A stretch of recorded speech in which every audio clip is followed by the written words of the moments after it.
Good morning, everyone. If we haven't had a chance to yet meet, my name is Heather Bradley. I'm the director of the Center for Nonprofit Resources. We are delighted to once again welcome Tom to the center. Session 3 of 3, still admitting some people here. And today we can feel the excitement building because Tom is going to be critiquing live some pieces that have been submitted. It's actually not too late. We have a couple more slots available. Come on, you really want his feedback, right? That's proof that when he opens these up, this is literally the first time he's going to be looking at the samples that have been provided for him. And I'd also like to invite my colleague, Heather Slough, to say a few words. We are delighted that we are partnering and collaborating yet again with AFP Northwest Ohio to bring these great experiences to you. So Heather? Sure. Thank you, Heather. As Heather mentioned, I am the president of the Northwest Ohio chapter of the Association of Fundraising Professionals, and we too are delighted to be a continuing partner with the Center for Nonprofit Resources and to bring workshops like the Tom Ahern workshop to you at least once a year, if not more. So it's great to be a program partner with the center. I know many of you were on the first 2 parts of our 3-part workshop with us. So I am going to speak about AFP for a moment. I know it'll be a little repetitive for some, but we are a professional network of fundraisers worldwide. There are 240 chapters across the country and beyond with professional fundraisers. So if you are someone that is looking to expand your professional network and take advantage of some educational opportunities, I would suggest you check out our AFP Northwest Ohio website. Locally, we have 110 members or so right now from small and large nonprofits. So if you are an aspiring fundraiser looking to connect with professionals just like you, this is a great place for you to come and learn and stay on top of the latest trends. If you're, a senior professional, someone that's seasoned and been in the business for a while, there are still many good networking opportunities to make and educational programs to take advantage of. So from mentoring and credentialing and education, our chapter does offer quite a bit. I'd like to also note again that we have many scholarship opportunities available. I know that's particularly important during the times that we're living in. So please do check out those membership scholarship opportunities. National Philanthropy Day is coming up on November 12th. It will be a virtual event this year. You're used to sitting with us in a room with 400 people, and clearly that cannot take place this year. So please join us online. We'll stream our event on YouTube. It'll also be broadcast on WGTE or Channel 30 at 8 p.m. on November 12th. So there are a variety of viewing options available that we'll make you aware of through email. And you can also visit our AFP NWO website. So in the process of filming that event now, so I think you'll be pleased. There's a lot of outstanding philanthropists and volunteers that we'll recognize this year. So again, please do visit our website and check out the opportunity to be a part of our organization. Thank you. Thanks, Heather. And we cherish our relationship that we have with the local AFP chapter. Another example of that is Friday. Heather and I will be hosting a panel discussion related to Giving Tuesday, particularly Giving Tuesday in times of COVID. So if you'd like to join us, you can get more details and register on our website. I'd also be remiss if I don't send a shout out to the Greater Toledo Community Foundation. They, as I'm sure you know, have been underwriting the registration fees for the Zoom workshops through the end of the year. Also a great way to start logging hours if you're working towards our certificate program. And again, you can learn more about that on our website. So without further ado, Tom, I'm going to turn this over to you. I did have another sample come in that I'm going to offer to you. Okay. So yeah, if anybody, last call, if anybody wants to send something over to be critiqued live by Tom, and who doesn't want feedback from Tom? Come on. Anyway, we have lots of great pieces in the queue. So Tom, take it away. Okay, thank you, Heather. Okay, let's see. We're recording. Yes. Yes, we are. Okay. I did a little tiny show of just to remind us all of some of the key points. So I'm going to zoom through that, pun, and then we're going to start looking at stuff. So as you recall, you serve at the pleasure of your donors, and never forget that, because that is going to be these people. Those are typical donors in the United States. Not by race, but by age, certainly. And what else we got here?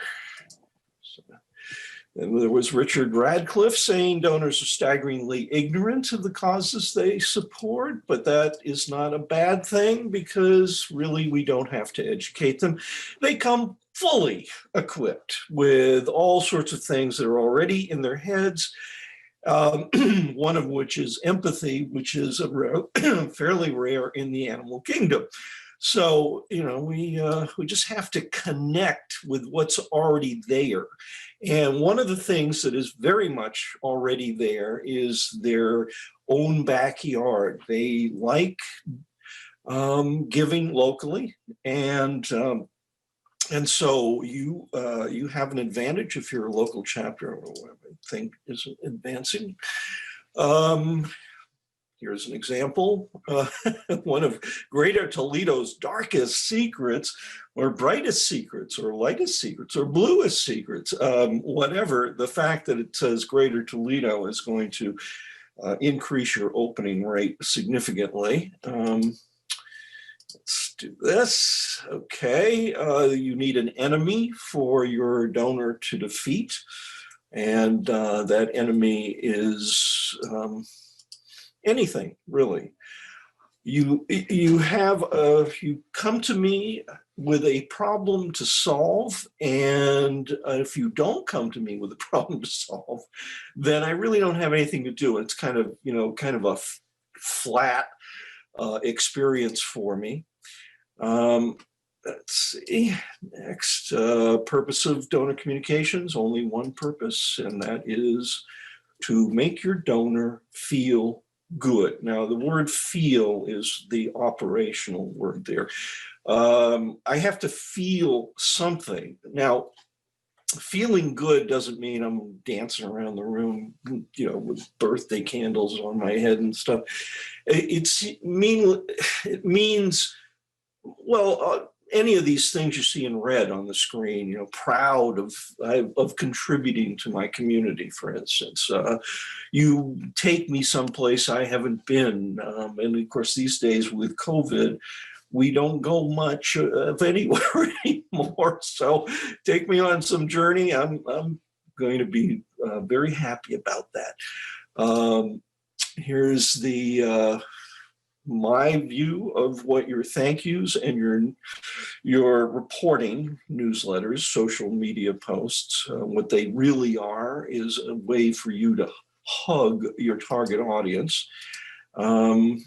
Faster test, yes, everything's got to be faster. And we lost our attention span back around 2006, and it's not coming back. So you've got to you've got to work on how you're going to use the first couple seconds of my attention span. And Seth Godin reminds us, our target audiences are lazy people in a hurry. And he didn't mean that's a bad thing. He means you have to deal with it, okay? And it's just a safety net. Basically, if you think all your audiences are lazy people in a hurry, you'll work harder to get the conversation going as fast as possible. Okay. Here's one way to do that. Start short. We're going to be looking at some materials today that people have submitted. And one of the first things we're going to look at is how short. How fast did you get going?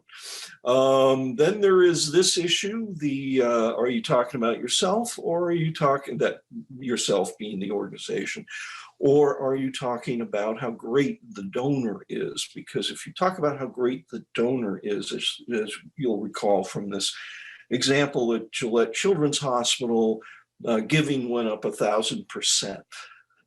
when they changed the way they spoke, and that's all they changed. Oh, then there's this, the U test. Your stuff should have the measles because U is the most important word in marketing. Then there's mental nods. Remember Siegfried? And he pointed out that people, if they agree with what they're reading, and that would be the mental nod, that they are more likely to act as you would wish them to act. Then we also were introduced to identities. That's what one of them looks like.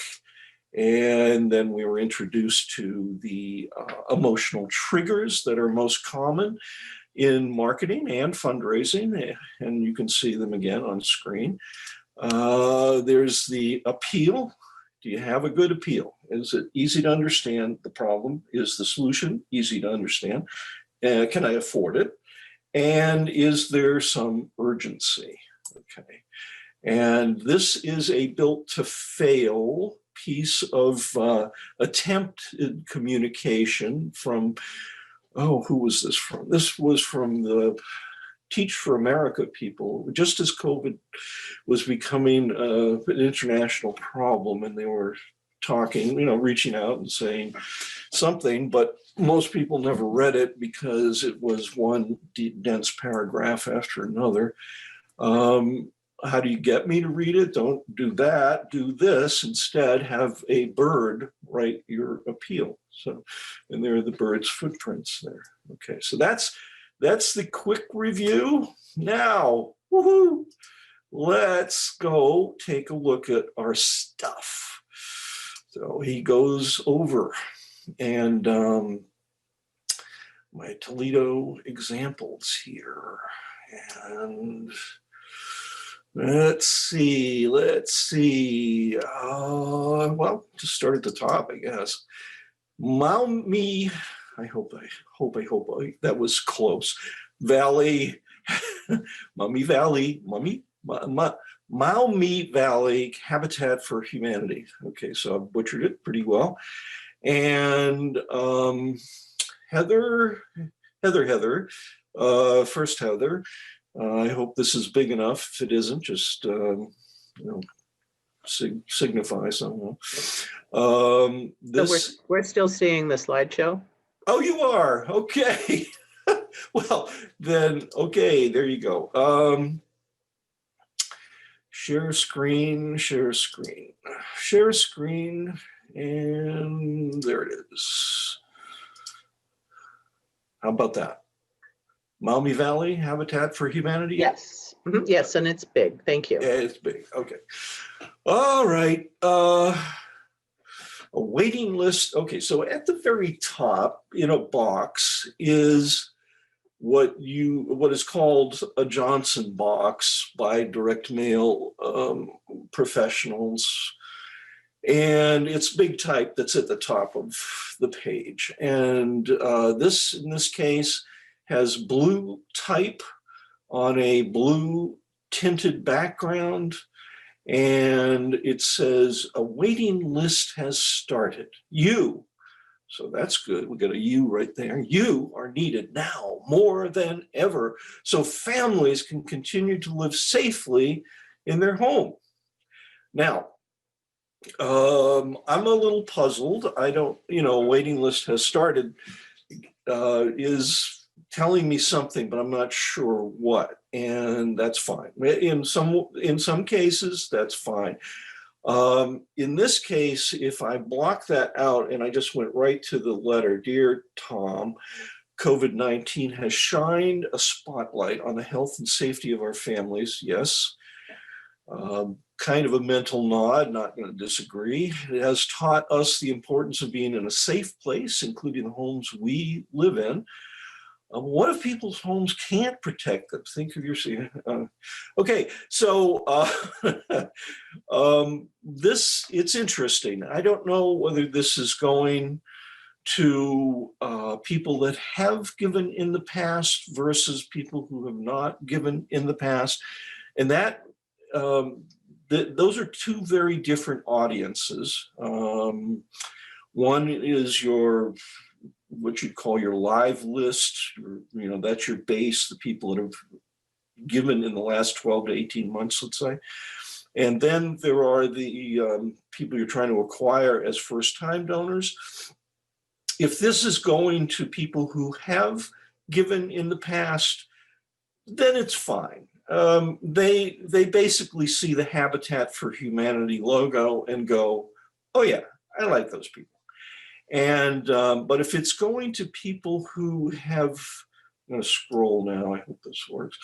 If this is going to people who have not given in the past, well, then it's not a strong letter in terms of reaching out and talking about who I am. What is the identity of the person? But I do see at the bottom, thank you for your continued support.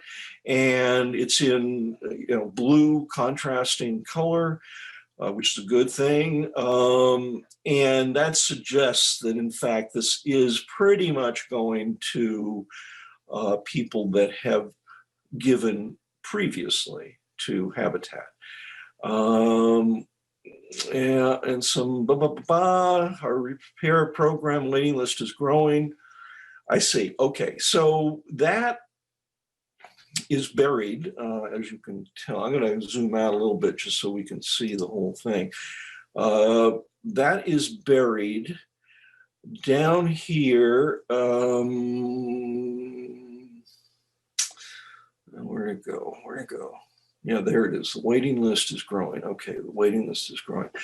Now it's mentioned up here, and that puzzled me. I didn't know, it sounded urgent. It sounded like something I should be, I don't know, responsive to, I guess. It sounds like that's a bad thing. Not quite sure what it related to, but now I find out it relates to people getting their houses repaired, and particularly older people who are in danger because their house needs repair. Is it great? It's not terrible. It's got you in highly visible places. You are the key, and that makes me feel good, which is one of our goals. And it's brief, and so I don't, the fact that I may not quite get into it is not as important as I now know you want me to do something. And of course, the real clue is the coupon at the bottom. Yeah. So, does it reach out and grab me by the throat? No, but is it okay? Yeah, it's okay. It's not a failure, mostly because it's going to people who already know who you are, already like Habitat. Habitat has a great brand all over the country. I don't know if they work outside the US. I think they are up in Canada, though. So, the brand is carrying it, and I guess that's it. So what else we got here? Let me stop share, go back to my window of, what's that? Okay, so this is the, that was the back, and this is the front of the very same piece, I guess. And I'm gonna go out, homes, communities, hope, plus you. Now more than ever, we need you. And Tom, yeah. Tom, we don't see it. We don't, oh, darn me. Okay, operator error, guys, sorry about that. It's gonna be a little bit of that. Yeah, Here we go. we debated who was gonna be running this show. Clearly it shouldn't be me. All right, so this is the other side of that piece. And it's got a lot of warmth to it. First of all, the visuals pretty much tell the entire story. I almost don't have to read the letter. I see people in construction mode, repairing a roof on the house. And, and then I see the house and it looks like it is in good shape there on the right. And the homeowner proudly next to the the sign, or maybe he's one of the volunteers. I don't know, but you know, it tells a great story, and it's a warm story, and something got done, and the word "you" is gigantic at the very bottom. So this side actually of the appeal is pretty darn wonderful. You flip it over, there's the coupon. That pretty much says everything that you're trying to say, which is please make a gift. Okay, so we're gonna try this again. So that was stop share. Now I'm gonna look at whatever comes next. And these are the Lutheran Ministries of, and I know you can't see it because I haven't done my magic yet. I get to my screen share. Come on, screen share. Okay, here comes Lutherans. You can hear them coming down the hall. Here they are. And that's one side, and that's another side. Okay, so this came in from Jennifer, and I got a note from Jennifer. And she said, we just sent this out and received $10,000 less than last year, and had a 20% retention of last year's donors. So it clearly went to people that had given in the past, and only 20% gave again. Now, that actually doesn't tell me quite enough for me to have a real opinion, because I would need to know the retention of the year previous. If you're getting a 20% retention rate and everybody that was their first gift, that's actually that's standard. Is what you should be getting. Now, if all those people, on the contrary, had given a year before and a year before that, so they were kind of what you'd call loyal donors, well, yeah, that shows that something isn't working properly. They also bought a mailing list, of 2,000, and that got zero response. And I'm not gleeful about that, but it does bring up one of the dangers of direct mail fundraising, which is it is easy to get 0% response. It's a tough place to succeed. You got to get pretty much everything right. And so let's see what they did. We've got the letter, and I guess that was, I don't know, I guess that's kind of folds up like a brochure or something. I'm going to have to guess at that. If that is the case, if this is some kind of brochure, well, that is the first thing one doesn't do. Brochures are, how to put this? Letters are the default because they are personal correspondence. Brochures are not the default because they are, they don't look like personal correspondence. So when you mix the two and you get a hybrid, if that in fact is what this is, it's a letter and a brochure at the same time. Everything is, kind of all mixed in. It's just not functional. The other thing you can see, I'm going to zoom in a little bit, and then I'm going to move. Okay, so you should be able to see that pretty well. The type is very small, but it does start well. We are thankful for you. Now, if that had been its own paragraph surrounded by white space, then it would have been highly functional. May not necessarily have, done anything to your response rate, but it is, because it's time of COVID, which means this year is completely different than last year. Nothing is the same. But it would have got it off to a faster start. It wouldn't have buried that sentiment in a 3-line paragraph.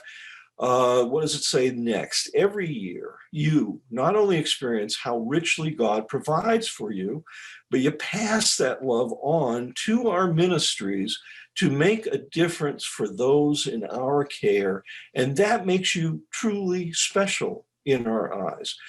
Then it goes into supporting the work, so a little bit of background detail. You have recognized, gracefully responded to helping clients, blah, blah, blah. So that's telling me that I did good work.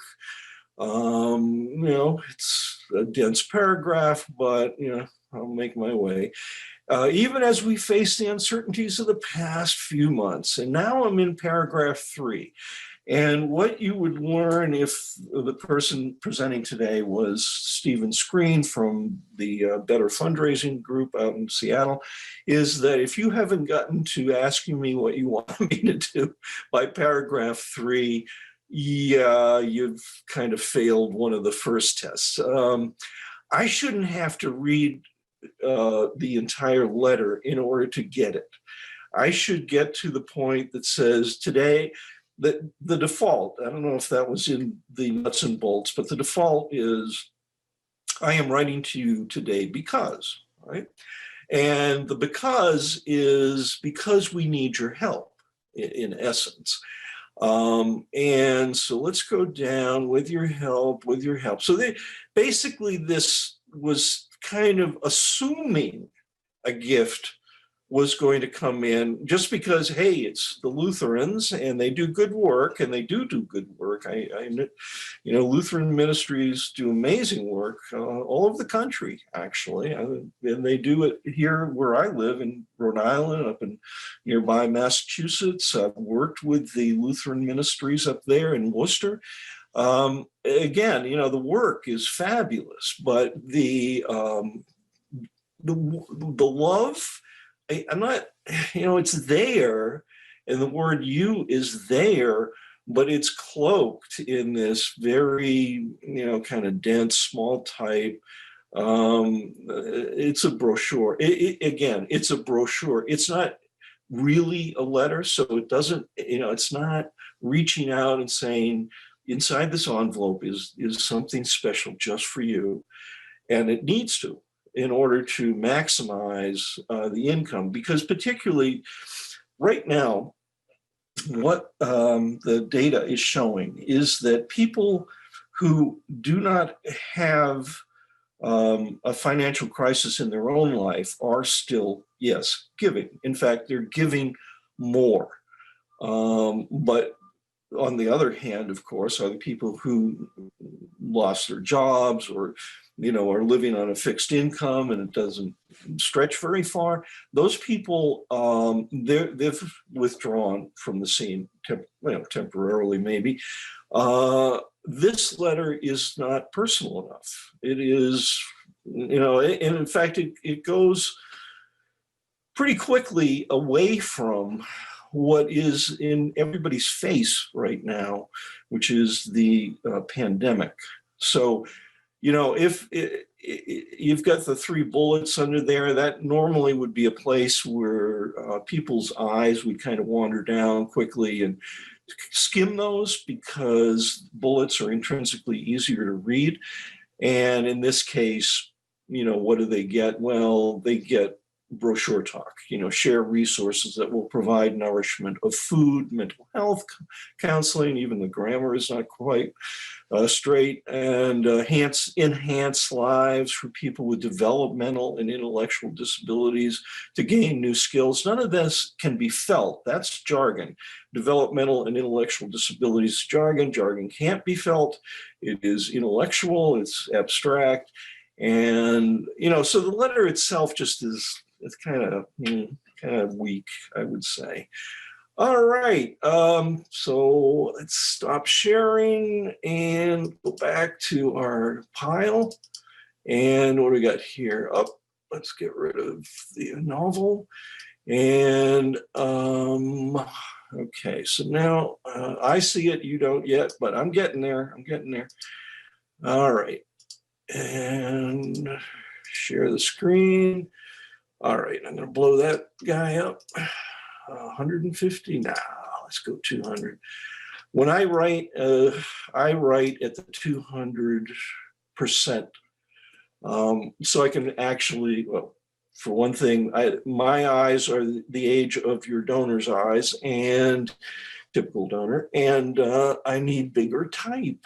So, dear Tom, do you remember your grade school field trip to Spiegel Grove? If you grew up in Northwest Ohio, you probably do.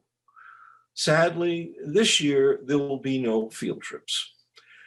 If students cannot come to Spiegel Grove, you can help us take the Hayes Presidential Library and museums to the students by supporting this year's Gateway to the Future annual appeal. Okay, now this one got to the point it was making very nicely right away. You notice the first 3 paragraphs are all single line paragraphs. That's good. And then you hit the the dense paragraph. Because of COVID-19, most people will skip that. They'll skim right past it, go down to, with your help, our education team can create unique online content. Okay, I guess that would be important if I lived in Ohio. Remember, giving locally. The Gateway to the Future will support 3 essential areas of Hayes Presidential. Okay, nothing too exciting there. Just play, things.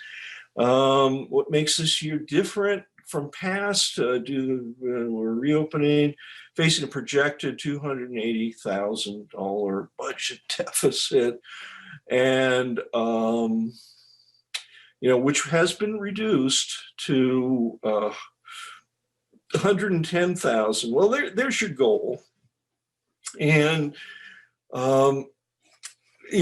should it be at the bottom there after all that explanation that's kind of dry, and I can really don't, well, it's dry. I don't know. Honestly, I like to get to the problem right away. So, let's go scroll up here. You remember, okay, do you remember your grade school field trip to Spiegel Grove? Okay, so we're assuming that pretty much everyone goes on that trip, right? And so we all have a shared stake in that. That's a good memory. And is it going to be there for the next year's classes? When a vaccine is finally on the scene, what's going to be the state? Well, we need you badly, because right now, it goes into, sadly, this year there will be no field trips, but the real point of this is down there at the bottom, at the end of a long paragraph. And, people will, because of the nature of the way people read, they do skim, they do see the ends of paragraphs. So they will see the number 110,000. It may be not in kind of floating there without any, I see a projected deficit of 110,000, which right away I go, and you want me to do what about $110,000 deficit? There's a ton of information in here, none of which I really need. What I do need is for you to reach out, as the letter does at the very beginning. The letter at the beginning is just fine, thank you. But it goes then into, we're going to talk about ourselves for a while, and then finally comes back to the point, which is the deficit and your gift, no matter what the size, no matter what, if you give to your own childhood, so that next year a child can go on this field trip and see, see it as they should see it. So, and we, if your gift of, well, here, it's your gift last year of something was so helpful, so you're going out to past donors, they're a little easier to hit up for a next gift, and certainly much easier than somebody who hasn't given in the past. But, so much of this letter is, I just look at it and go, oh, why were we talking about that? I should be talking about the problem we have, how critical the donors are, how important you are to the future of the Hayes Presidential Library and museums, and all the wonderful stuff that is only going to happen. Remember, there's something called Because of You, BOY. That is the acronym BOY, Because of You. Because you've got because of you, because of you, because of you, because of you. Every one of those paragraphs could have started with that language, and it does. Yeah, I know it sounds trite. It sounds like, no, that's just stupid. But no, it isn't. It works. That's all we really care about. So I'm going to stop sharing. Now we're going to go and see what the friends letter looks like. Okay, and I'm back to sharing my screen. And there we go, sharing my screen. And I believe you've got it now. Too small. Let me see what that type size is. That's 11-point type. Don't do that. So the first thing I got, actually, because this is Microsoft Word, I can just edit it. I'm going to increase your point size to what it should be at a minimum, and that would be 14 point. And then I'm going to get rid of this typeface, which I don't know if that was the typeface you intended, but it's some kind of bold italic, which is abnormal, not normal. Okay, now we're getting closer to readability. And stretch this out a little bit. First parent, okay, oh, this is going to be fun. This is the Greater Toledo Community Foundation. Oh, my Lord. Okay, forgive me for what I'm about to do. So anyway, this is the first thing I do. I select that, I go up to tools. So, and I just scored it. That's all you have to do to score it. And let's see. Oh, I'm not sure you can see this. I can see it. There's the score. Let's hope you can see it. The grade level, the Flesch Kincaid grade level is 12, and that's as high as it goes in my scoring system. Some of them go up to the 20th level. Doesn't matter. If you're at the 12th level, you have to rewrite. That's an automatic rewrite. And then the Flesch reading ease, if you can see it, is 24, and that's out of a scale of 100, with 55 being the minimum that you'd want. So that first paragraph right there is dead from a copywriting standpoint. You just automatically rewrite it. I don't care what it says, you'd automatically rewrite it. To bring the grade level down to 8 or less, and the reading ease score up to 55 or more. Now, what am I really doing? Am I dealing with vocabulary? No, not actually. What I'm dealing with is the speed at which a human brain can consume this big, choked 6-line paragraph. And let's see what it's actually saying. Dear Tom, with all that has transpired in the first 10 months of 2020, Greater Toledo Community Foundation found opportunity to make a big impact in our communities. Okay. Now, there's a test that you can throw at this right now called the me, not me test, right? So every time something is not about the reader, that's a not me. So I'm going to type that in. Oops, and I'm going to misspell it, of course, because that's important. And so that's a not me. And I'm going to make that red. Okay. So that first sentence is not about me.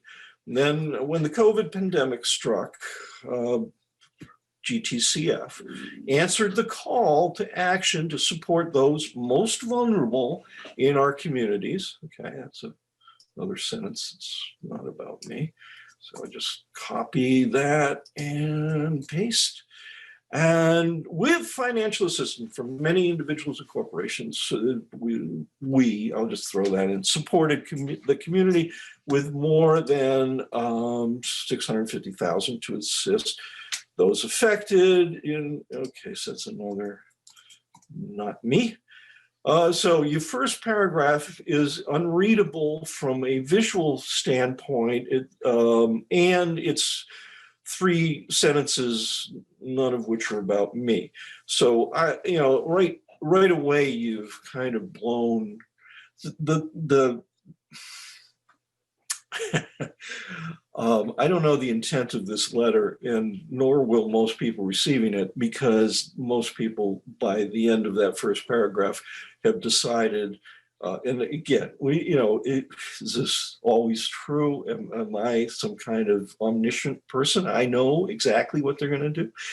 No, I do not. But I do know emotion studies, and I do know what the typical behavior of somebody getting something like this. Now, this was written, as all letters are, at 1 mile an hour. And it said what it wanted to say, which was a public relations exercise. This is all the great stuff we just did, or, stand back and admire it. And that is the way institutions tend to talk. And it is unengaging. It is not warm. It does not have anything to do with me. It's trying to, crush some of your internal pride down my throat. And of course, the thing about community foundations, and I love them. You know that, because you know that 70% of our estate is going to our local community foundation. And if we lived in the greater Toledo community, that would be our community foundation. We love them. But the other thing we know is that community foundations, nobody's going to ever say you're not, your communications are kind of, not great, because nobody will ever say anything negative to a community foundation, because they really don't want to spoil their chances of maybe getting a grant. So finally, this letter it's got, the grade level, reading ease, dysfunctional. It's the only person who would give this a high score would be maybe your 10th grade English teacher, because it didn't have grammatical errors. I don't know. Every communication has a purpose, or it should anyway. I mean, one of the things you learn in advertising school is that before you put pen to paper, I guess you can't see that, you work out what's called your creative brief. And your creative brief says, who is the target audience, and what do you want them to do when they receive this, right? So now you haven't made your communication yet. What you've made is the framework for whatever it is you're going to say. And you're saying it to a specific person. You get one person in your head, and that person needs to be 55 and older. And you're going to that person, and you want them to do something. Communications are not about reading, they're about action, particularly this kind of communication. So what is it you want me to do? So I get down to the third paragraph here, and today we invite you, we invite you to help us continue the work we do to make a difference in our community, et cetera, et cetera. I just, whew, wow. And so forth, and whatever else it goes on to say. It's just, it's not, it needs to be killed.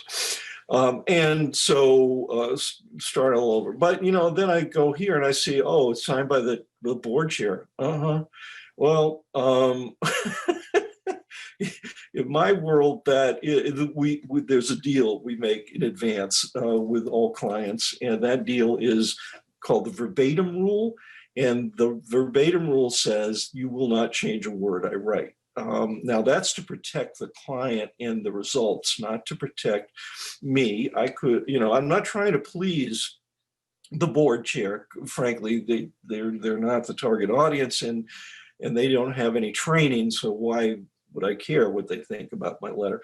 And this is the typical kind of letter that comes over a board chair's, and it is just, in fact, we know from iEmotion studies and Siegfried Virgo that the first thing you look at is the salutation, "Dear Tom," and the next thing you look at is the signature. And that's a 1-2 step. That's before you've done anything. And as soon as you see the signature of a board chair, you go, okay, well, this is, dull, boring, and I'm not going to waste my time. So, it's visually built to fail. It is, emotionally built to fail. It is everything you would expect from a board chair, and you don't expect much. So, does it matter? No, because nobody's ever going to tell the Greater Toledo Community Foundation that their letter was uninteresting. It's just not going to happen, right? Okay, so I guess we can stop sharing that one. See what else is out here. Tom, we have a follow-up question. And by the way, for anyone who is receiving a critique, if you're online and you want to talk directly to Tom with questions, we're open to that. What do you feel about a 2-page letter? I always try to keep it to 1 page, therefore decrease the font size. Well, okay. What do I think about a 2-page letter? That's the minimum letter I've ever written. The longest letter I've written would be about 6 pages, I think. And you can't do it. I can, because I've got 25 years of training.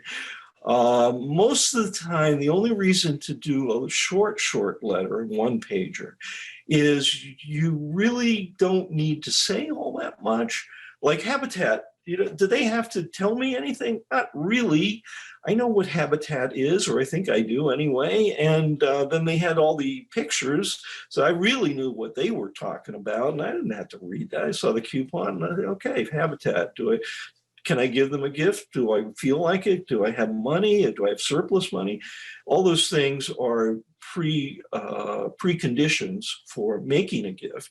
And if all of them come up yes, well, then I'm going to make a gift. I'm not going to read the letter and get talked into anything. That's Habitat. Okay. If you're not Habitat, so you don't have that massive, wonderful brand standing behind you, and you're actually coming to me and I don't know who you are quite, even though you're maybe a local cause, maybe like, let's say the Girl Scouts of Greater Toledo. Okay, well, we give to women and girls causes and so forth. So you might come in to my mailbox for the first time and I'd say, yeah, I'll take a look. A 1-page letter typically is just not enough with with an untested audience. 2 pages, you can get pretty much. I mean, it's interesting. 2 pages. Well, you remember the letter? And I showed it again today, the one with all the U's circled. Okay, that's a 2-page letter. That's a minimum letter for me as a professional copywriter. And if you were to read that letter, you would see that it basically just does 2 things. It keeps using the word you over and over, and it keeps asking for your help over and over. And that's all it does. And that wasn't how they were written when we started testing. That letter is a tested letter.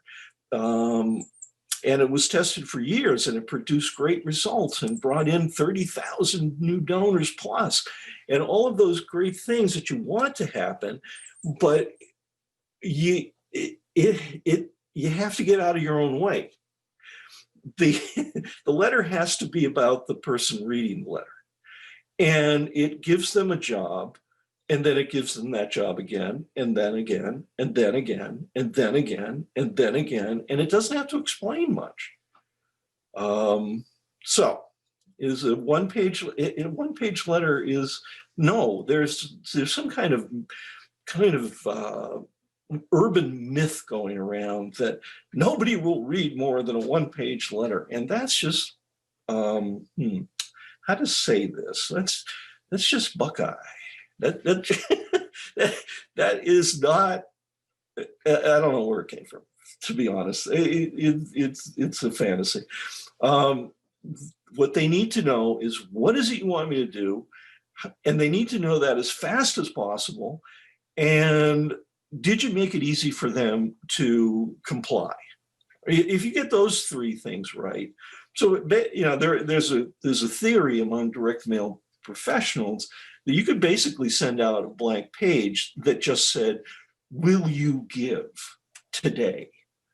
And it might do just fine. So that would be definitely a 1-page letter, and you could make the type really big. People are going to give or not based on who they are, not on who you are. So, you can chatter away, but if you're talking about yourself, it's not going to get you anywhere, especially. So, no, 1-page letter is not a requirement. It's not even a good thing. And your type should be as big as you can make it. 16 points, great. 18 points, you're going to think it looks weird. They're going to love it. Because their eyes have glasses, or they have cataracts, or they're, have had cataract operations, or they're just old eyes. Okay. All right. So Well, thank you for that, Tom. We have another question that came in. Oh, good. What about a response device at the bottom of the letter versus having the options on the response envelope?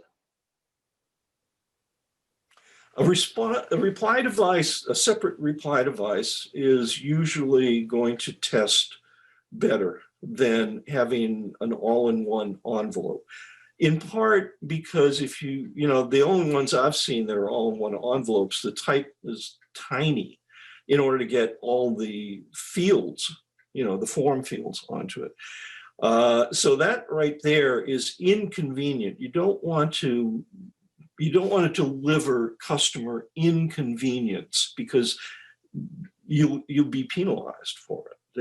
People won't like it. If the first thing I think when I see your stuff is, "Oh, look at that type's way too small," you're not creating that warmth that we want to create between us and the people receiving our stuff.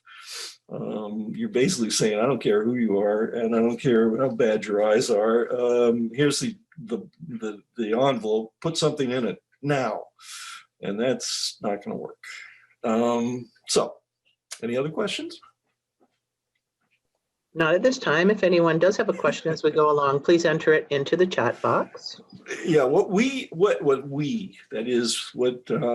is currently doing very well are full page reply devices. And the reason they're doing very well is that when you make it that big, it doesn't look all jammed up anymore, and it's a friendlier approach. Okay, so what well, that was to, let's try another one. Let's see what we got here. Oh, another community foundation. I'm sorry, guys. I know you probably getting sick of being jabbed, but oh, you can take it.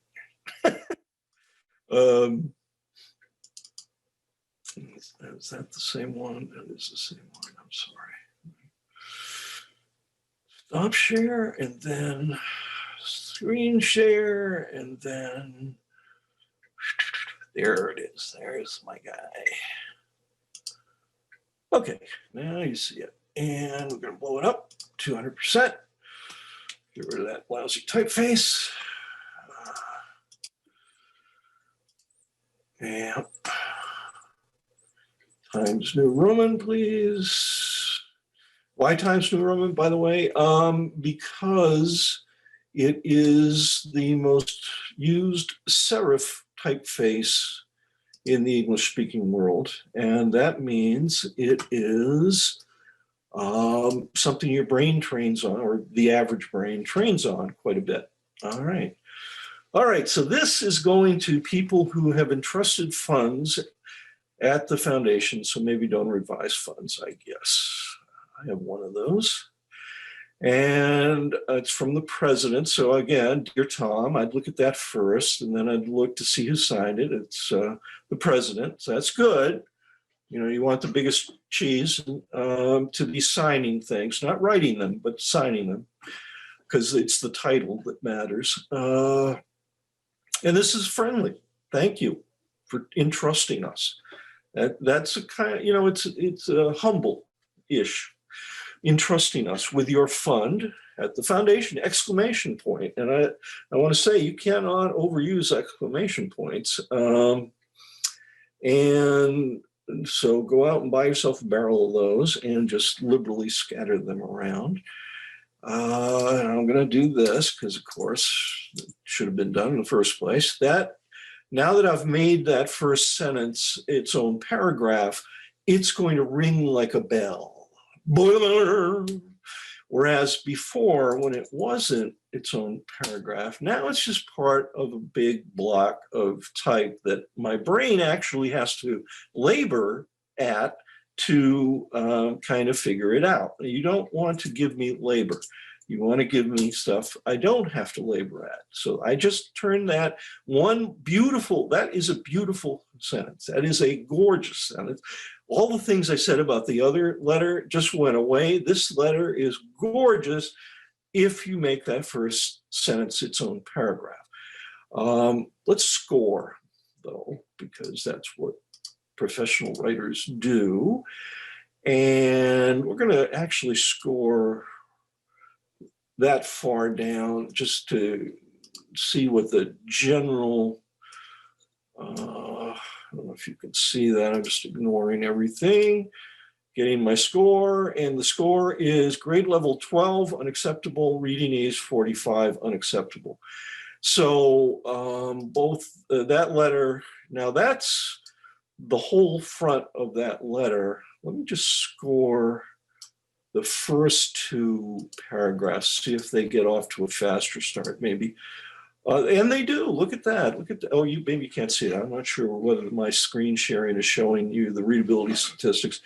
There, just scoring the first two paragraphs, the grade level came down to 8, and the reading ease rose to 64, which are both perfectly acceptable, wonderful, in fact. And that's a great thing. So it gets off to a good start, and then it gets into the business. You know, so this is a business letter, which means I might forgive you for not indenting your paragraphs. Business letters tend in the United States. This is different in the UK. To not be indented. Personal letters are indented in the United States. So you can see I'm putting indents in because I want this to look like a personal letter from Keith Burwell, president, not a business letter. I want it to feel warm as possible. And it's trying, because thank you for entrusting us is warm. Your generous support is warm. One of the things we didn't talk about today in the quick review at the beginning was what is, a communication to a donor is a mirror that you are holding up to them, and you're saying, this is who you really are. This is you on your best day, your generous support. And that's you. You get to own that generous. So you use those words a lot. You thank me for who I am, not for my gift necessarily, but for who I am. I am a generous person on my best days. Anyway, your generous support of our local nonprofit, and you get the word local there, and that's good, community and beyond. You probably didn't need all of that and beyond. Well, I guess, yeah, because the Donor Advised Fund, you can give to any charity. They don't have to be in Ohio or Greater Toledo. Helps to improve and enhance the lives of so many. Kind of a snore, but it's not going to offend anyone. It's words like enhance that strike me as tired writing. The things that institutions say, the only words that come out of their mouths are safe words that would offend absolutely no one under any circumstances ever. And that makes for boring writing, basically. So you use these words to hide behind, enhance the lives, rather than to, really give me something I can see, feel, and taste, and smell, and hear. We are so grateful, and the gratitude continues. The word you is in that sentence as well. All of those are good. As year end approaches, now we get to business. We wanted to once again remind you of several items related to your funds. Okay, so we're getting into something I should be able to skim rapidly, and because it's a bullet, and that's what bullets are partially for, is to make things skimmable. And so, hey, you know what I'm about to do. I'm scoring, baby. I'm going to score that. And it is anything but. It is the 12th grade level, and the reading ease score is 40, not a minimum of 55. So please consider adding to your fund before the end of the year. Okay, so that's a statement that could have a period, and that would actually be, we still have this, that would be a me. See, this one is scoring very high on the me scale. So we got thank you for entrusting, that's a me, and thank you for all of that stuff, that's a me, and that's a me. And yeah, it's pretty me friendly. And here, this actually would be a this. And then so all I've done there, I've preserved the bullet, which is has high functionality in the visual landscape of a piece of prose.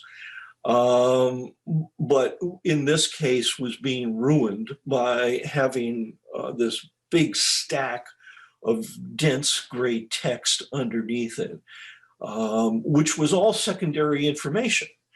So please consider adding to your fund before the end of the year. And is that the important part? I would say probably not. I would say adding is important. Before the end of the year is important because that's a deadline. It's a deadline you cannot violate if you want to get the tax benefit, and for the coming year. And then you get into secondary stuff. There is no minimum requirement. Well, that's good to know. And then I want to point out the word "and" is one of the most dangerous words in commercial writing because it tends to take two shorter sentences and turn them into one long, gangly sentence. You know, functional writing is basically one thought per sentence. And we accept most types of gifts. That's, you know, also probably deserves its own indent and, you know, to be additionally skimmable, give me something to think about. Well, most kinds of, yeah, well, I wonder what that could be. These include cash, restricted, you know, stock, real estate, really, ooh, baby, oh, tangible, you mean that my grandma's wedding ring? Yeah, baby, you can give that. Making additional contributions to your fund may provide, in other words, all I'm doing here is doing a favor to the reader to break it down from this big cliff, you know, the white cliffs of Dover or the gray cliffs of Dover, big cliff of text. And now I'm making it much more skimmable. You know, maybe those, I might decide that those indents were a little deep, so I'd go back and say, you know, looks a little gappy there. We have a related question to those indents. Yeah, sure. Should all letters have the paragraphs indented? I thought that was, quote, old school, end quote. You want me to hit you, right? You do. I promised that I would be kind, but you're calling me old school. Yeah, I'll just read the question. Because I'm not in, you know, talking to people in my own backyard, which is the godless Northeast. I will stay away from using swear words, but yeah, it's old school. What the heck? What? I mean. Yes, that's what it's supposed to be, is old school. Oh, actually, I can read a quote to you here. So this is from a book called The Fundraiser's Guide to Irresistible Communications. And it is written by Jeff Brooks, who is one of the great copywriters. And he would actually answer all of your questions just like that. And the one that one of his chapters is called Chapter 14, Plain, Corny, and Obvious. That's the name of the chapter. And he, make it plain, he says, it's, make it, corny is better. I've known, trying to, yeah, okay. Feel good. No, you might as well try to move Mount Everest with a toothpick. Learn to enjoy corny design, which is easy enough to do because, as he points out, corny stuff raises more money. And his first bullet, corny design that works well in fundraising has these features. Old-fashioned, dated. Think about it. Most donors are older. Their idea of good-looking design was formed decades before yours and mine. It doesn't look old-fashioned to them. It looks normal. So there you go. There's the answer. The idea that it should there's a principle right there which is why you have the verbatim rule. You know, you don't want to indent your paragraphs because that looks old school. Where in the world did you come up with the idea that opinion, which is all it is, actually matters? Your individual opinions, your untrained opinions, the opinions of your untrained bosses, none of that makes a bit of difference to the thing that does matter, which is results. You know, so if I'm telling you indent your paragraphs, I'm not asking if you like it or not. I couldn't care less whether you like it or not. I'm telling you, if you were a professional, you'd have to indent your paragraph. paragraphs. And that's all there is to it. Okay. Any other questions that I can hammer on? Because that one was I just want a fun. process question. Someone says, I'm interested in the readability statistics. How do you get access to that? It's built into Microsoft Word. So if you're using Word, which is about 85% of the population, I think, you just have to activate it. Let's see where it is under, well, I'm in Word. I don't know if you can see, there's something called Preferences. I have a pull down menu that is, and in Preferences, you click, you can see there's something that says spelling and grammar, grandma, hey grandma. And you have to just turn that on if it isn't on already. I have it on all the time because I score everything I write constantly. Okay. Shall we take a look at another thing? So I'm going to stop sharing and I'm going to go over to here. And what do we got this time? Gateway. Oh, there's the Rutherford B. Hayes. Oh, what a nice, that's beautiful. So that's a brochure. That's the mailer front and back. And I'm not showing that to you yet because I need to see what the other, okay, I guess let's do the rotary. All right, I'm going to share the rotary. So hold on, folks, while I fumble my way through this. There we go. I'm going to share. There's the rotary.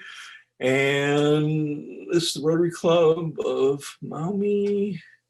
And it has two sides. So this is a brochure. I guess. I mean, you know, there are certain things that work despite being wrong in 10 different ways. And one of those might be a brochure from the Rotary going to Rotary Club members because they know what you want them to do, right? They're not going to, gee, I wonder. They're club members, and therefore they're kind of, you know, obligated the same way maybe, you know, some religious groups are obligated to tithe. You know, the Rotary is asking for its annual gift. I guess I'd just give that gift at some level, if assuming I could. And so, honestly, could I critique this? Yeah, but what's the point? Yeah, it's not a letter. It does have Tom everywhere, so I guess it's personalized, which is pretty cool for a brochure. What's page 3 show? Oh, there's the pledge. Oh, it's a pledge card. Okay. So basically, it's to remind me, it's that time of year again, please send in your gift. And that's all it has to really do. And it reminds me of all the good things you've been doing, fighting disease, got a dental clinic in San Salvador. Wow. Promoting peace, saving mothers and children. Lord, look at all this wonderful stuff. You got the Narcan program. Yeah, I'd be proud. You know, I'd go, oh, look at that. I'd probably spend, and again, nobody else can do this. So don't copy this like it's a great model. It isn't. Only the Rotary Club can do this stuff. But look at this. I mean, Tom. It's over and over. It is personalized. It is very timely. Look at people wearing masks. We got a charity auction reminder. We got people doing some good work here with a habitat. And I just love it. I love it. But you can't do it because you're not the Rotary Club. Okay. Let's see. You sent me something else, Heather. So I'm going to go to my mailbox for a second. What And are samples 7 and 8 sitting out there, Tom? Right. I see sample 8. I see sample 7. Okay. Let me just, I've been keeping a running list. I think you've hit all the other ones. yeah, probably, sometimes it's just not all that much to say. And you can tell this is how the sausage gets made. So it's pretty, it's pretty much of a mess. Okay, I've now downloaded them and I'm going to put them into that folder just so I can find them more easily. And okay, we're going back to stop sharing. Then I'm going to open up Toledo. It's the home repair. Is that, oh, there's one, right? It's the annual giving letter for the Humane Society. Okay, so I'm going to open that. That's great. I think she provided it in both PDF or Word, whichever you'd like to open. Yeah, well, whatever I can fumble my way toward fastest. Oh yeah, now it's in Word, and that's good because then I can fool around with it. Okay, well, here's the thing: puppies and kittens are different. And how are they different? Well, as charities go, there's no such thing as easy fundraising, but there is definitely easier fundraising. That is to say, you basically don't have to do much. Talking, you can do show, and I get it. Puppies and kittens, right? So let's go take a look at the letter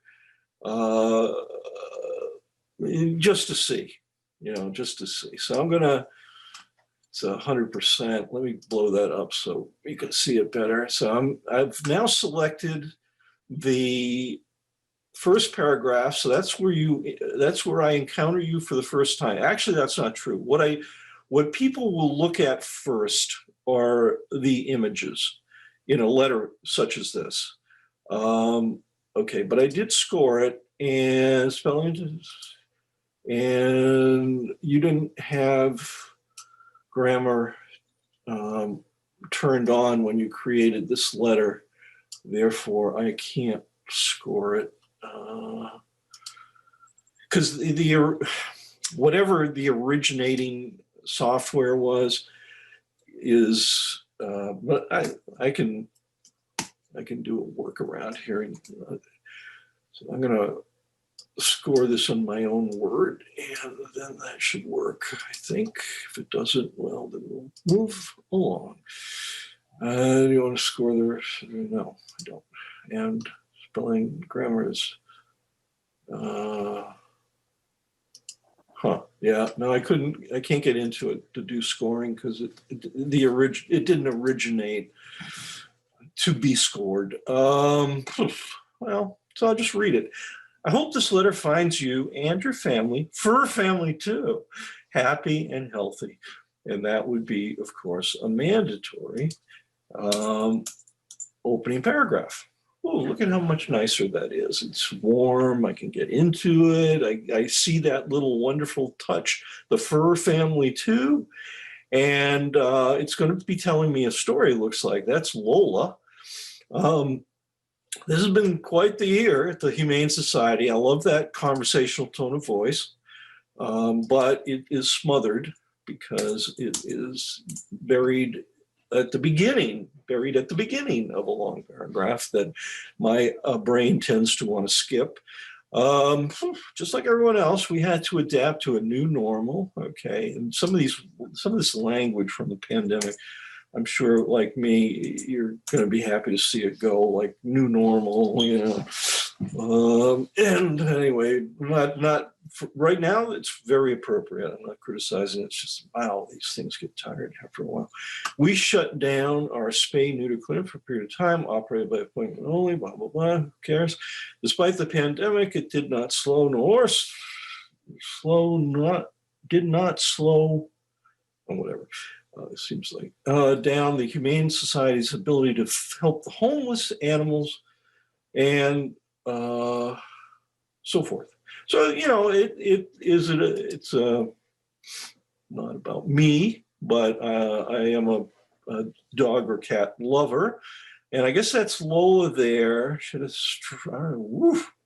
string. She was extremely thin. Oh man, look at those ribs. That's awful. And she wasn't able to pick her up quickly. Examination, likely hit by a car, didn't have function in the right leg. Whew. Whoa. Okay. It's a powerful story. May not be, set up to be skimmed or read very easily. But as I say, again, I'll invoke Siegfried Vergele. What he discovered is that if you have photos like this, people are basically going to look at all the photos first and then do some reading. Now, and then maybe do some reading. If you've made it hard for them to read, then not so much. So you've got a story here that's a pretty compelling story. Lola, you're telling me something in a primary position that is of secondary importance. I mean, for one thing, you could have, you just said we had to adopt to a new normal. We're still here and we're still doing great work. And not we're still here, but your gifts are still doing great work is how we want to sort of write the humane, any institution, or the nonprofit itself out of the letter and connect two dots as directly as possible. Dot one is the donor, the supporter, and dot two is the recipient, in this case, Lola. Now you got Lola there, and you got a cat, and that's Mickey after her leg amputation. And I guess that's one of the 50 dogs removed from a home. Oh my Lord. Oh God. One of the things I can say, I've done a lot of work with humane societies, and they are sometimes they move away from the human cruelty aspects because nobody really, the staff doesn't like it. People will call and complain. Oh, I hate seeing those dogs in that bad condition. Please don't send that stuff. But that's a mistake, because if you do that in your appeals anyway, you can dial it way down in your reporting, your newsletter. But in your appeals, what we know from a wonderful case that was studied in the UK for a humane society was that people give to a humane society in order to fight a certain kind of enemy, and that enemy is human cruelty to animals. That's the enemy they're trying to defeat. They love the fact that these animals get taken care of, get good veterinary care, get adopted, get rehomed, get all the rest of that. They love that part, but they're giving to defeat human cruelty. So you don't, in your appeals, step away. And you didn't. I mean, Humane Society, this Lola is a tragedy, Mickey's a tragedy, 50 dogs removed from one home. I mean, these things are mind-boggling. And the only thing is they're presented in a way that's almost you can't read. It's physically difficult to read this. Type is 12, older eyes, please remember. Or it should be more like 14. And what's going to happen is, this is already a 2-page letter, and it's going to bump, and you're going to find yourself, well, we have to cut back, and you do. And there's no reason why you shouldn't, because you don't need 3 stories. You need 1 story. 3 stories is Mickey going to her forever home. That's so beautiful. And look, there she is. Oh, it's heartbreaking. But really, what you ask me for money. I'm writing to you today to ask for your help. Thank you. Let me introduce you to Mickey. And Mickey had, she was likely hit by a car, didn't have functioning right rear leg. And we were able to find her a home. One of our University of Findlay interns. Oh, go boy. Anyway, it's a great story, and you just needed one of them, and you can dwell on it, and then just make it much more readable, because I can't enjoy this letter the way it is set up. I want to enjoy this letter, but I can't because it's too dense. Okay, what else we got? I got another. Let me stop sharing that guy and see what else came in. Saw that. Gateway mailer layout. Number 7, Tom. Yeah, which one is it? Number 7 Yeah, they don't have numbers on them. in the subject line. Oh, I'm not in. Okay, yeah. Hold on, folks. Let's go back. Number 7. Okay, 7 was Pillars Club renewal. Okay, that's what I was looking for. Pillars Club, there it is. Okay, I'm gonna open that up. And I'm going to mail merge main document. Word cannot find its data source. That's okay. I remove source is all I'm going to do. So now it is no longer merged. And now I have to go back into share a screen. And there it is. And there it is. And that should be there. Can you see it? Lena We Cares.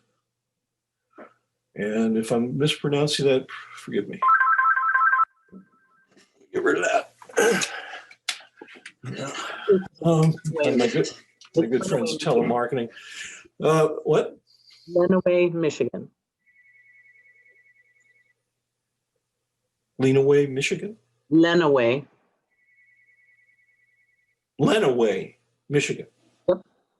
Huh. Cool, Michigan. Okay. How'd you get into Ohio? We Anyway. We serve Northwest Ohio and Southeast Michigan. Okay. Because, my wife grew up in Michigan. I thought, it's been a takeover. Okay, so thank you for your generosity. It exemplifies Lenawee Cares. Inviting you to join me as Pillars Club member again with a meaningful renewal gift. I'd say meaningful 1,000 because that's a big gift. Not that it's unusual, or for people that have that kind of money and you're one of their favorite charities, but it's major giving is a weird thing. This person would qualify as a major gift prospect or donor in most charities, maybe not at my university, which tends to think in bigger units like 25,000. This is sort of a beginner's gift at the major level, but this is a significant gift, and so I'm just rambling on here because you treat people in the Pillars Club, I guess that's your name for the people that give at this level, I guess. I don't know. It is. Okay. Thank you. And so, somebody who has a record of giving at this level is probably just going to do it again because they're what we call loyal donors. This is important to them. I mean, the size of the gift says it's important to them. Most people who are donors have a kind of a minimum gift that they will give to a charity that interests them but is new to them. So for instance, for me, that would be $100 would be my minimum gift. I know somebody who's quite wealthy, his minimum gift is $250. It is never a minimum. The minimum gift is never going to be $1,000. If they're giving you $1,000, that's important to them. That's something you know it's important to them when people give at this level. So they're going to continue to give at this level, and all you have to do basically is make sure that they feel appreciated. Well, there you go. Thank you for your generosity. That exemplifies Lena Waite Cares. Now I'm going to do what I would do, and that is turn this from a business letter into a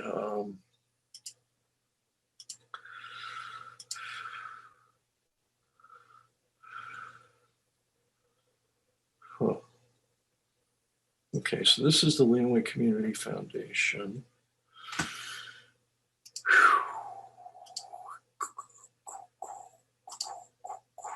I'm just doing typography.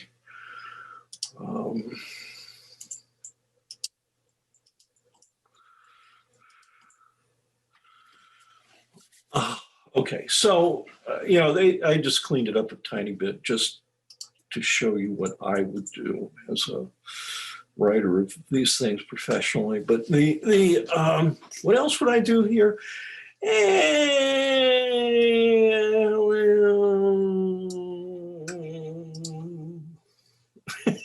Stuff. Let me see. I'm gonna. God, Tom, get it together, buddy. No, I don't want to check the rest. Okay, so that second, what is now your second paragraph, is scoring at the 12th grade level, which again is the ceiling for this particular scoring system built into my word. And the reading ease is 44, which is subpar. So for me, that as a writer, professional writer, and I'm hired to make you money, that would be an automatic rewrite. And what's wrong with it? Well, I'm inviting you to join me as a Pillars Club member again. That is one sentence. And then I do, you don't have to get into the amount right away. What you have to get into is not my wallet, but into my heart. So inviting you to join me as a Pillars Club member again.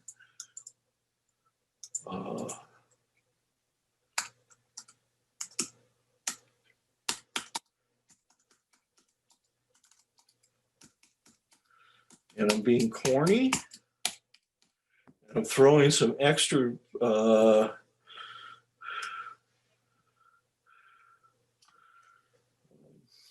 exclamations in there. Oops. Okay.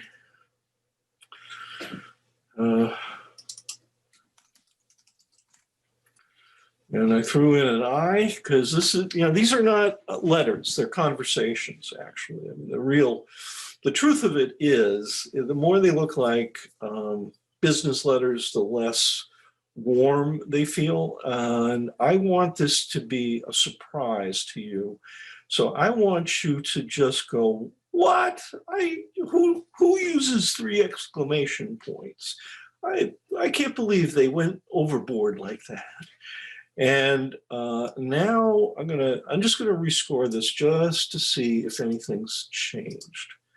So I don't want to see. Oh, look at that. Came down to the 8.6 grade level. It's not perfect, but it's getting there. And the reading ease is now above 55. So yeah, much better.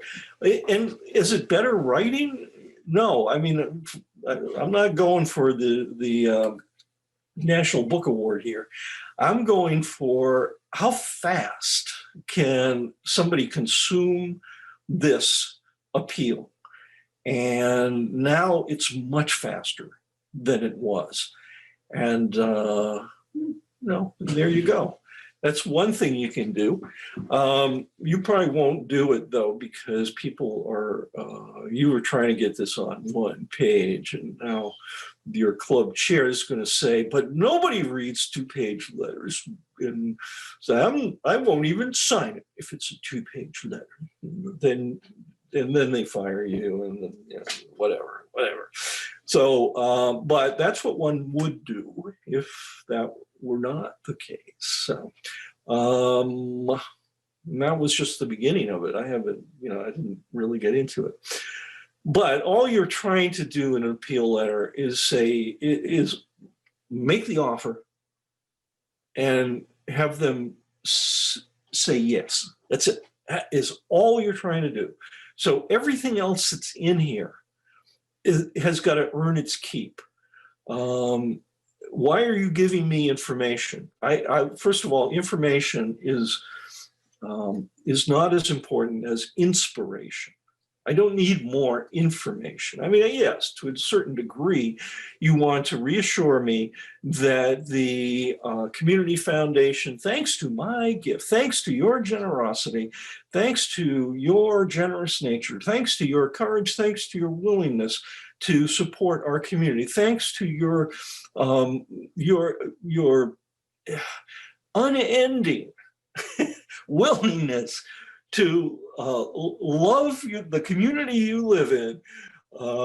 You can say I'm walking away from the wallet and I'm moving toward who they are rather than what they gave. They're going to give the renewal gift of 1,000. That's almost a given.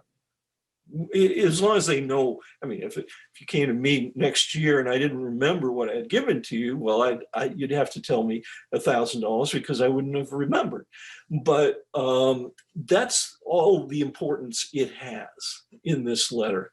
And in fact, the best place for it is in a PS, which this doesn't even have.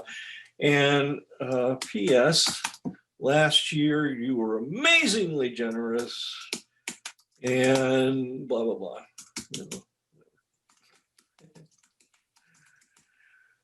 And why put it in the PS, which you don't have? Because, again, Siegfried Vergela, Munich, and discovered that the PS is actually what he called the real first paragraph of the letter, because the second thing I look at after my own name, Dear Tom, is who signed the letter. Oh, hi, Janice. Nice to meet you again. And while my eye is hanging around that signature, I will typically look at the PS because I'm in that neighborhood. And not only that, but I got a cute kid. And I mean 2 cute kids, because that looks like a goat. And then she's a kid too. So I got cute kids, and that seems to be a good thing, I guess. So that's it.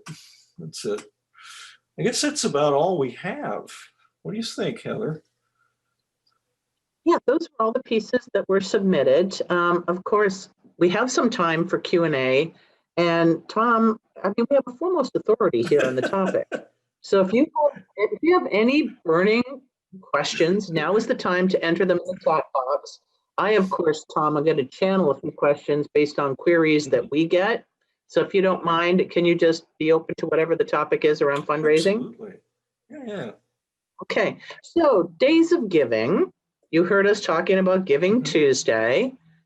What are your thoughts about how Giving Tuesday fits into a fundraising strategy, and any predictions on activity in this time of COVID? Yeah. Okay. Let me show you some good information on that. I'm going to have to stop sharing and then go back to my screen. I'm going to go and see if I can find the thing I want to show you.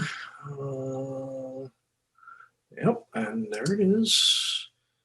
Bringing it up full screen, but I have to share my screen first. So let me go back here. All right. Okay. We are now getting there, trust me. This just came in. I mean, it just came in. And you can see it, Stephen's screen. And this is a schedule that he came up with. And who is he? Well, he's one of the top direct mail consultants, particularly to smaller and medium-sized groups. They're out in Seattle, he and his partner, Jim. And this is their schedule. So you can see there's a lot going on. This was particularly written for 2020 to incorporate Giving Tuesday into a normal schedule of year-end appeals. So you can see on November 25th, mail your year-end appeal package. That is pre-Giving Tuesday. Then on the 30th, you're emailing a reminder. And then Giving Tuesday is December 1. And then the next day, you send out a Giving Tuesday thank you and you report what happened. Then on the 3rd, you have an email version of your year-end appeal, and et cetera. I mean, you can read this yourself, so there's no point in me reading it to you. Although it's not in your shows, you may want to do a quick screen grab here, or I can, certainly send this to you. I've got it. I can put a screen capture in with materials. Yeah.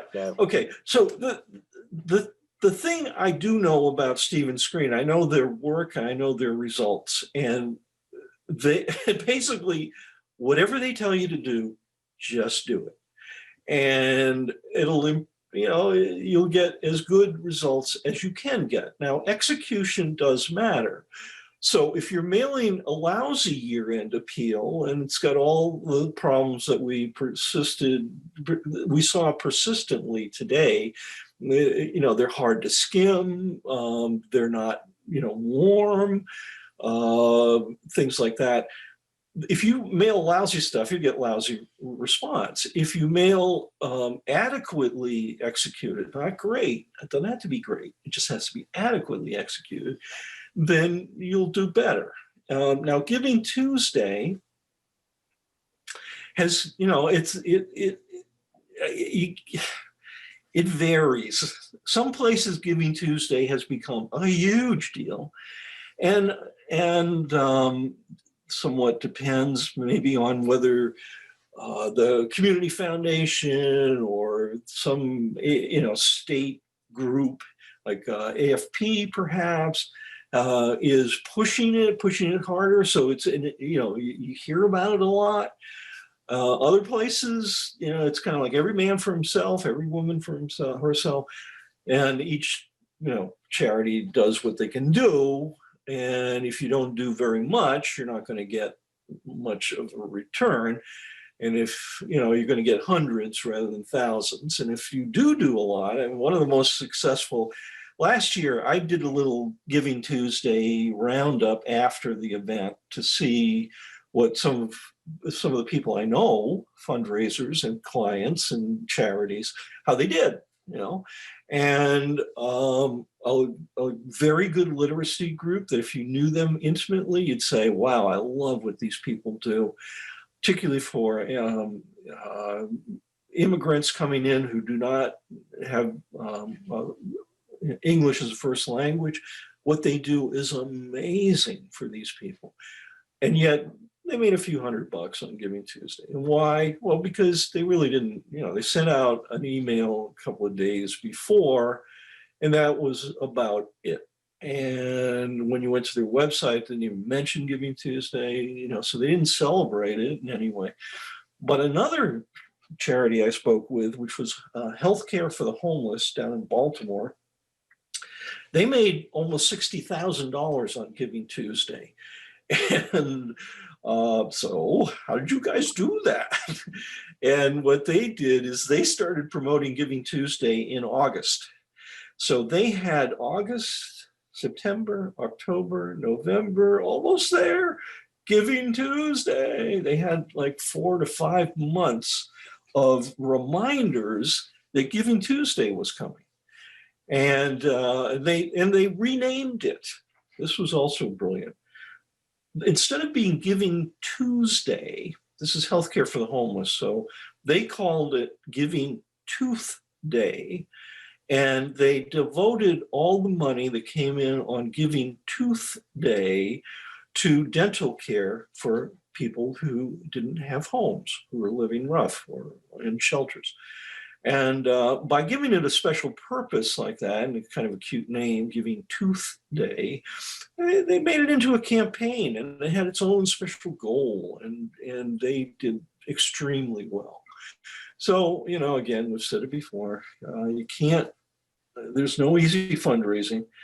So Giving Tuesday is kind of what you make of it, but now you can see that you can just incorporate it into all your other year-end giving activities, which is why can you do that? Well, it turned out that's what it was happening anyway. The Giving Tuesday, people noted, oh yeah, I was going to give to you anyway, so I'll make that gift now on Giving Tuesday. And so it wasn't that it was cannibalizing, it was just that it was another trigger for what, during the annual giving season, which is the Christmas season in the US, and people were just using it as a prompt, really. So. Sue has a question. What was the name of the book you referenced on writing? Yes, and I got to tell you, this is a great book. I just reread it yesterday because we have in our AFP chapter, we have a book club, and we're going to be talking about this book. Okay, the first thing, here's the author's name, Jeff, and that's a J, Jeff, Jeff Brooks. That's with an S at the end, Brooks, like two Brooks. So Jeff Brooks, and it is the Fundraiser's Guide to Irresistible Communications. And really, you go to Amazon to buy this book, and if the only book he has, there's only one book he has that has the word irresistible in the title, so you can't miss it. It's brilliant, and it is brilliant in so many different ways. First of all, Jeff is a great writer, so it's entertaining. It's fun to read. And it was purposefully made fast. So, short chapters, you buzz through them, you learn something, you maybe put it to work, you run across, these things that you've thought all your life, and Jeff's saying, no, that's absolutely wrong. Here's how you should do it. You get to go with him to Africa. There's everything about it is wonderful. If I had one book on copywriting, it would be this particular book. That's how good it is. Throw the rest away, including mine. Although thank you for everybody that did read them. Okay, Natalie has a question. Would the second year-end appeal be an entirely different letter, or would it be the same letter to a different group of potential donors? Okay. Well, that's an interesting question. Does it need to be a different one? Not really. Yeah. Here's what I learned once in a test inadvertently. We mailed the same letter 3 times to the same audience, and they were spaced out. They were spaced 4 weeks apart or something like that. And every time we mailed it, even though the letter was verbatim the same as the previous one that had been sent, we got more response. And what was shocking about that, well, it wasn't in retrospect. You could see most people throw away most of their mail most of the time. They just don't even look at it. So they don't engage with it. Maybe if it comes a second time, okay, today I'm not as lazy a person in a hurry. So I look at it and I go, oh yeah, those people, yeah, I should do that. And then you make the gift. So yeah, it can be the same letter. It can, really can. But you don't have to segment. And frankly, segmenting your list, unless you've got thousands and thousands and thousands of donors, segmenting your list is probably not worth all that. It's not worth the money and the time you'd have to put into it.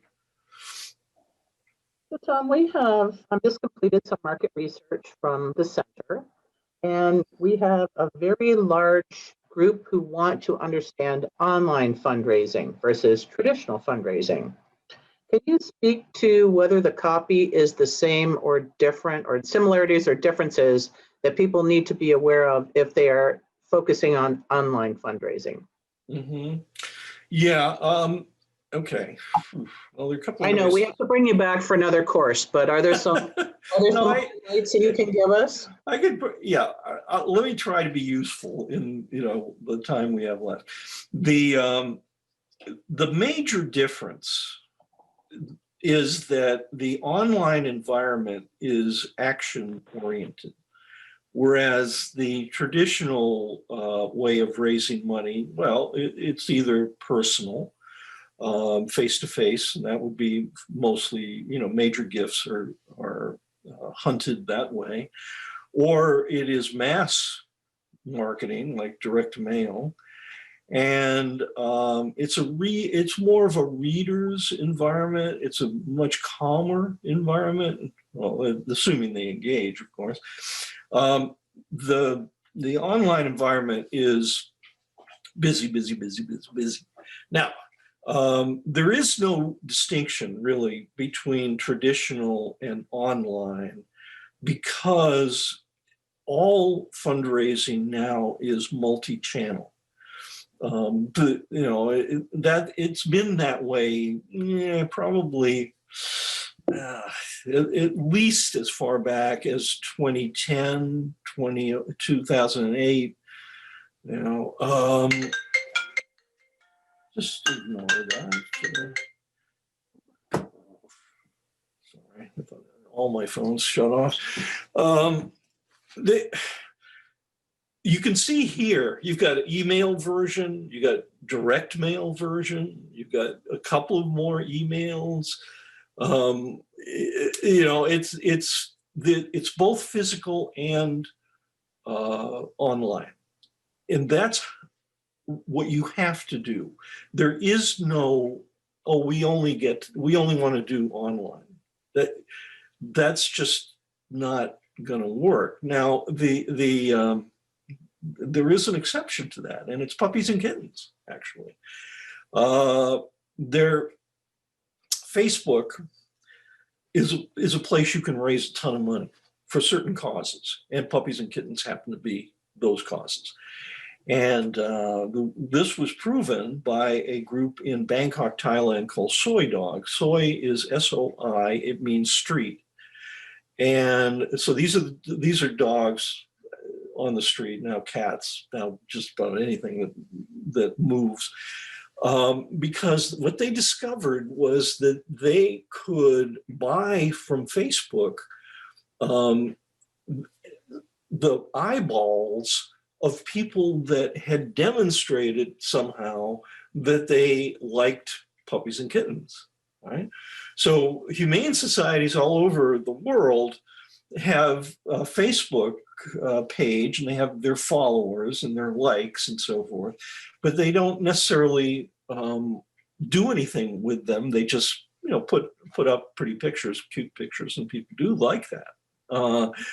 But what Soy Dog discovered was that they could put their ads. This is a place in Bangkok, Thailand. They could put their ads on your coattails for your local Greater Toledo Humane Society and raise money from your people. And they got so good at it that they were making $350,000 a month from nobody in Thailand, from people 45 and older, female mostly, in Australia, New Zealand, Canada, the US, the UK, and Ireland. And that's the only fundraising they do. And because they don't need to do anything else. They have more money, they know what to do with. But that is an exception, not the rule. Mostly, you have to be where people are, where their eyeballs are. Now, the online thing, the action-oriented thing, what that means is it's not a reader's environment. It is a clicker's environment. And people like to click on things. Man, do they like to click on things. And they'll just click on anything that looks like it's clickable just to see what happens. Even if it said, if you click on this, you will die in your sleep tonight from a heart attack. They will click on it because they don't even read it. They just click on it. So you need to work with that behavior. It's always about behavior. What is my behavior? And, is my behavior different on my cell phone than it is on my desktop computer? Absolutely. We don't scroll on our desktop computers. We only scroll on our smartphones. So, it's it didn't get easier. It got harder. Now you have to know two general big media, print and online. Okay. Thank you. Well, a special thank you to all the people who submitted your samples. Hopefully, Yeah, thank you. all of you, whether you submitted or were observing, took away some great lessons from Tom. Thank you, Tom. Thank you so much. Heather, my pleasure. And thank you, everyone who was brave enough to put your work in front of me and an audience and see it treated, I hope, kindly enough, but bluntly. I'm sure it was all very helpful to everyone. The Center and AFP Northwest Ohio have an ask. We're going to be distributing an evaluation. As always, we always look at everything that you put through. This one's going to be a little bit different in that we're going to combine the evaluation for all three workshops. Heather Slough and I didn't want to be peppering you with 3 different evals. So it'd be a little bit different if you'll just indicate which of the 3 that you participated in so we can track it that way. We do have it recording and we'll get that turned just as quickly as possible and with that screenshot that I took for Giving Tuesday.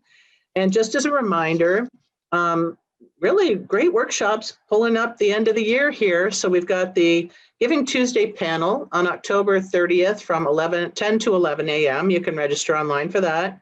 Tamala Spicer from the Dorothy A. Johnson Philanthropy Center in Grand Rapids will be joining us for 2 workshops in the leadership track on November 10th, what it means to be an executive director, and on November 10th, and then on November 17th, she will be returning for shared leadership. The final workshop of the year, Grant Huber from the Toledo-Lucas County Public Library will be doing a deep dive into the resources for grant writing that are available, and that is on November 19th. Again, all no cost. Thank you, Greater Toledo Community Foundation, for underwriting registration. So I don't see any more questions, but I think Jolie wrapped this up, Tom, because we've got many, many thank yous and comments in the chat. Jolie says, this 3-part session has been so incredibly helpful. Thank you. So on behalf of all the participants, both ones watching live with you and people who will watch the replay, thank you so much for coming to Toledo.